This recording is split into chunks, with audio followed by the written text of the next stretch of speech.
50대 의료비 체크포인트 3가지. 윤치선. 2015년 7월.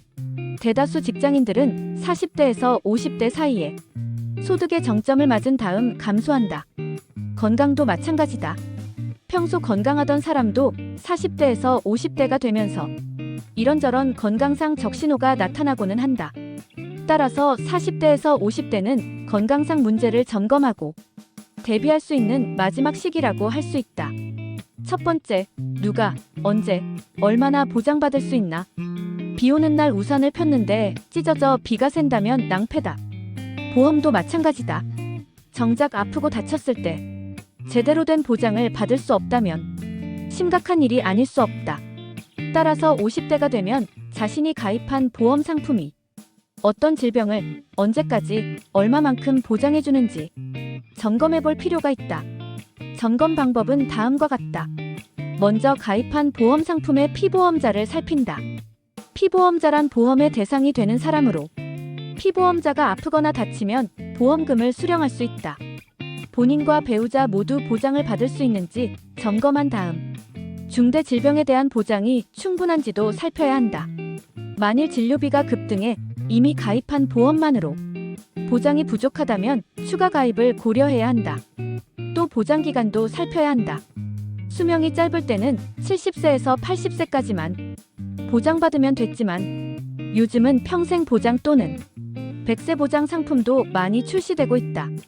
참고로 우리나라 사람은 사망하기 전 1년 동안 쓰는 의료비가 일반인의 12배에 이른다고 한다. 두 번째, 실효된 보험 부활시킬까 말까? 매일 우산을 들고 다니다. 비 오는 날만 두고 나왔다면 낭패다. 보험도 마찬가지다. 보험료를 납부하지 않아 실효가 된 상태에서 질병이나 사고가 나면 낭패가 아닐 수 없다. 보험 계약은 연속해서 2달치 보험료를 내지 않으면 보장을 받을 수 없다.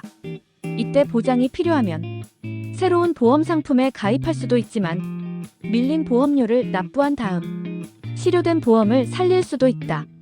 보험회사에서는 이를 부활이라고 부른다. 새로운 보험에 가입할까? 아니면 실효된 보험을 부활시킬까?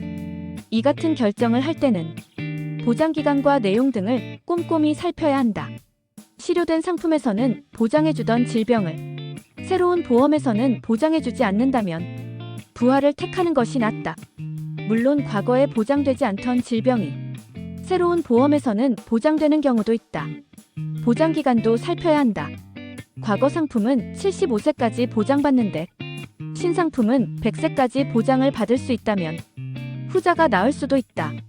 한편 실효된 보험이라고 해서 무조건 살릴 수 있는 것은 아니다.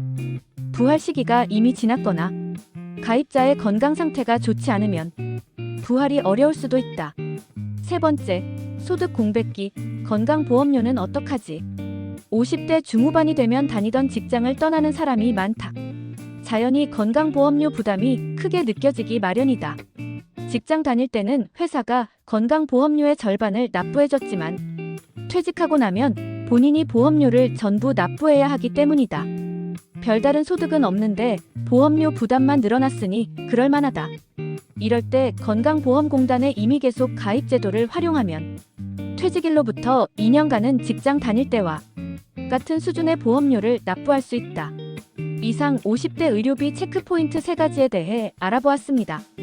이번 영상도 유익하셨다면 구독, 좋아요, 알림 설정 부탁드리겠습니다. 오늘도 오전에는 건강을, 오후에는 부를 얻는 하루 보내세요. 감사합니다.